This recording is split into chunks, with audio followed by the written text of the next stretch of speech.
কয় টাকা হয়েছে তোমার কাছে এখন? 500। আল্লাহু আকবার। আজকে একদিনেই? জাহাঙ্গীরনগর ইউনিভার্সিটি। বুঝি না। আমার কাছে খুচরা টাকা নাই। 500 টাকার নোট। তোমার কাছে খুচরা আছে? 500 টাকা, 100 টাকা খুচরা আছে? তুই দেখি তো, বাইর করো তো 100 টাকা।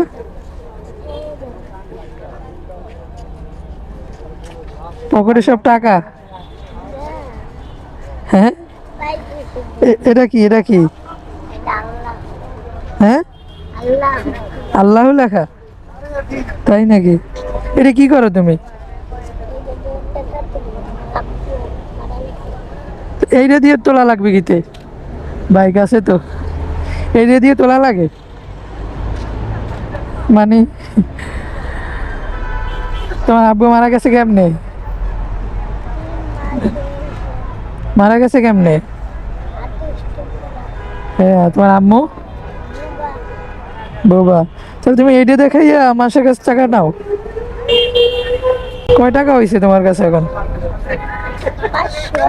500। আল্লাহু আকবার। আজকে একদিনেই? তোমার দৈনিক কয় টাকা হয়? 500-700 এরকমের? 1000 টাকা হয়? 1000 টাকা হয় না? কি দেখবা? এটা ক্যামেরা দিব? তাই? আমার কাছে কইলাম যে আস্তা নোট, তোমার কাছে ভাঙতে হইব?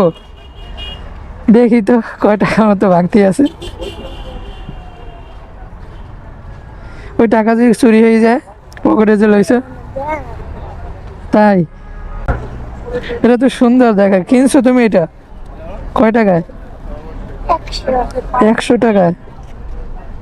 কিন্তু ওইটা দেখাইয়া এইটা দেখাই উঠেন না, মানিটা কি আমি বুঝতে পারলাম না, আমি বলবা? হ্যাঁ, আচ্ছা, যা হোক। পকেট তাহলে সাবধানে রাখো, চুরি হয়ে যেতে পারে।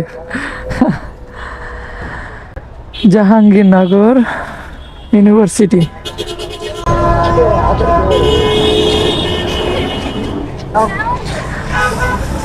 তো গাইস, ওইটা মানুষ আর 500 টাকা, 700 টাকা, 1000 টাকা ইনকাম হয়।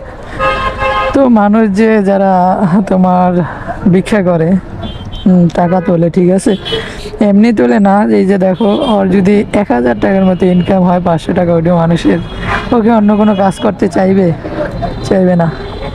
কারণ তোমার একজন, আমরা যারা কাজকর্ম করি অফিস আদালতে, বা যারা কাজকর্ম করে, ঠিক আছে, যারা চাকরি করে, হাইস্ট তাদের বেতন কত টাকা তুমি নিজে হিসাব করো, ঠিক আছে, তার খাওয়া থাকা সব কিছু। আর এই ছেলেটার যদি এরকম ভাবে এর ভিতরেই নাকি 500 টাকা ইনকাম হয়েছে, বললো যা।